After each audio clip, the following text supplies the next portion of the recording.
এ বন্ধু, মাঠ সব ক্লিয়ার করে বলেছিস?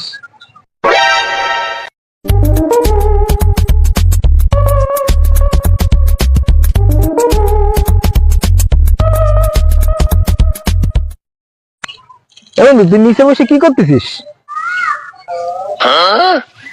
আরে বন্ধু, নতুন একটা প্রেম করতেছি তো, তার সাথে একটু গল্প করতেছিলাম।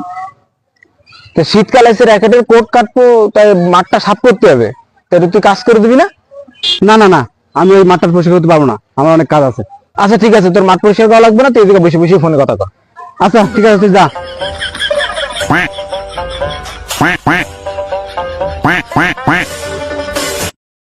A few moments later. এ বন্ধু, মাঠ সব ক্লিয়ার করে বলেছিস?